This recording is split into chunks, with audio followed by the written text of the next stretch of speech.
কেমন ঘরে মেয়ের বিয়ে দিলুম গা, শ্যামাসুন্দরী দুঃখ করছেন। সংসার করতে পেল না, ছেলেপুলে হলো না একটিও। ভাগ্যিস হয়নি, হলে কি আর আমাদের মা হতেন, বিমাতা হয়ে যেতেন? হতেন বা পাতানো মা। কেঁদে উঠলে তক্ষুনি শুনতেন না, দেরি করে ফেলতেন, পক্ষপাতী হতেন। নিজের পেটের ছেলেকে শাঁস দিয়ে আমাদের দিতেন খোসাবুসি, টাটকা দুধটুকু তাকে দিয়ে আমাদের দিতেন জল মেশানো দুধ। ঈশ্বর কি তোর পাতানো মা যে চাইতে কুণ্ঠিত হবি? বললেন ঠাকুর, আঁচল টেনে গায়ের জোরে আদায় করে নিবি তোর হকের পয়সা, তোর সম্পত্তির অংশ। পেটে যদি একটা ছেলে ধরতো, 16 আনা হিস্সা তাকেই দিয়ে দিত। মুখ ম্লান করে একপাশে দাঁড়িয়ে থাকতুম। আজ স্বভাব সাহসে একেবারে কোলে চেপে বসেছি, বলছি তুই যখন আমারও মা, আমার ক্ষুধার অন্ন জুগিয়ে দে।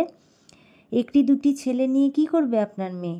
শাশুড়িকে বলেছিল রামকৃষ্ণদেব, তার এত সন্তান হবে যে মা ডাকের জ্বালায় তিষ্ঠ হতে পারবে না। সারদা জীবজগতের মা, দীর্ঘ ঘোররাত্রির শিয়রে বিতন্দ্রা জননী, চিরপ্রহরের প্রহরিণী, অভয়দাত্রী অন্নপূর্ণা, যাকে পেলে সন্তানের আর কিছু পাবার ইচ্ছে থাকে না, একমাত্র যাকে পেলেই তার সকল ভোগের অবসান, সেই মা। নিত্যানন্দময়ী কল্যাণ বৃষ্টি।